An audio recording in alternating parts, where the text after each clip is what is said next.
it's Daybreak on Arise News, and it's time for the press preview. First look at what's on the front pages of the papers, and we start with our sister publication, This Day Newspapers.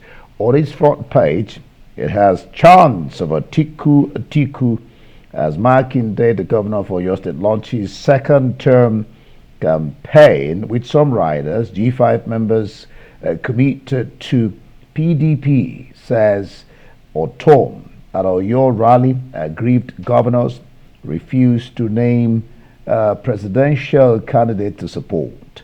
Ibazo's kingsman, that is the Abia State governor, pledged support for Atiku. PDP PCC mocks Tinubu's rally for inability to speak on policy issues at Kano rally. Kano PDP APC candidate tired, has nothing to offer. He should go home and rest. Finally, Wike approves Atiku's campaign rally in Rivers State. And then just by the side of that, the picture you see there, INEC, presidential poll results to be collated at ICC in Abuja.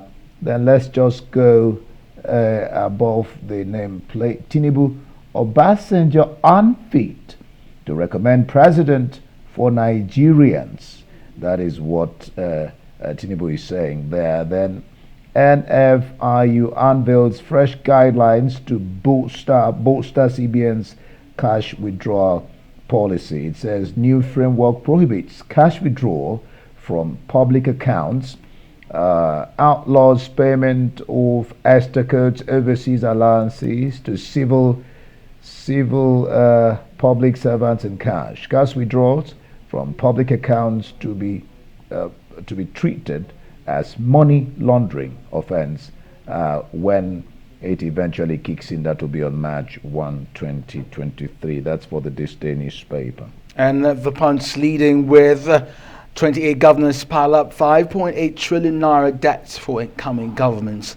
Well, the state's debt is to rise about 200% of revenue in 2023. That's according to the World Bank. 2 senior lawyers want the EFCC scrapped. Oh, that's on page 8.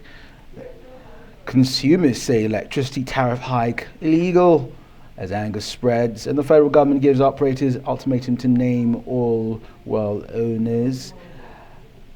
Images there at the Pope, burial of the Pope Benedict. Supporters demand sainthood for Benedict as ex-Pope is buried. Makinde kickstarts second term campaign, faces multiple battles. And Lagos Ibadan highway commuters groan as Julius Berger returns. All right, let's look at the Nation newspapers. Presidential poll, G5 keeps PDP supporters in suspense. Makinde to announce preferred candidate. Group protest exclusion of Atiku's name on the list. These are supporters of the group of 5 G5 People's Democratic Party governors are to wait a little longer to know who to vote as president on February 25. They were kept guessing yesterday at Governor Seyi Makinde's re-election campaign kickoff in Ibadan. That is in Oyo State. Tinubu, I'll convert Yahoo boys to tech experts. That is in the rally in Kano. Above the nameplate, 22 fuel stations sealed for selling above approved price. Arabwashala's men in Osho APC campaign team. Now the question there is, what is the approved price of fuel? You know, I buy 179 and some stations sell 180. So what is the approved price? That will be the big question to ask there. All right, all APC governors behind Tinubu. This is coming from Sule. Sule is affirming this, one of the governors, one of the states. Council autonomy, a headache on constitution amendment. The legislature is saying that that's what's holding that amendment. This is the Guardian newspaper now. 2023, tame inflation, insecurity, fuel subsidy. Experts tell government. NFIU talks tough on cash withdrawal limits, threatens offenders with imprisonment. That's on page 9. The EFCC shouldn't be in existence. Nigerian Constitution 40. That's according to a senior advocate at Bakoba. The federal government is to transfer 613 rehabilitated repentant terrorists to state. And a report on how the cost of production and import dependence undermine national drug security. That's the big story on pages 6 and 7 of The Guardian. In the US, the House of Representatives taking 11th vote as Kevin McCarthy again fails to sway rebels. Interesting times in politics, both here and in the US. All right, the Sun newspaper. FG states LGs go full cashless. March 1. Some riders, defaulters risk 3-year jail. NFIU wants free tiers withdrew 1.082 trillion naira in cash between 2015 and now.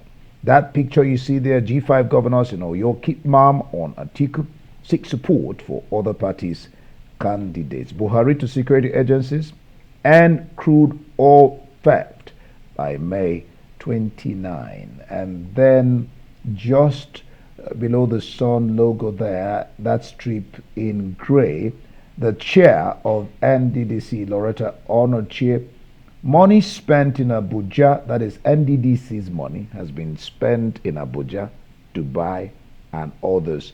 That is what the current chair of NDDC, Loretta Onochie, is claiming. And presidency, Obi most qualified, says Afe Babalola. You would wonder what is the yardstick for qualifying any of the presidential candidates, But of course, people have their opinions and people have their preferences. Yeah? Yeah, away from that one and the endorsement, the international papers, The Independent. I was physically attacked by William. That's the claim from Prince Harry. And his explosive book, he's accusing the heir to the throne of altercation in a row over wife Meghan. Still in The Independent, Starmer's step in the right direction, and Russia holds fire, putting promises 36-hour pause to war in Ukraine. But President Zelensky is saying no, there will be no ceasefire. You're trying to trick us, yes, so you can bring in more weapons. That's what he's saying. He's saying they're going to go ahead and finish Russians. All right, let's look at the I paper. Interesting stories on the I paper. I was laughing at a point because of what I'm about to read now. UK monarchy facing its worst crisis for 30 years. A can of worms, literally chase. One of the novels I read when I was in secondary school, we'll call it a can of worms. It says, royal family reeling after prince's memoirs are published early by accident.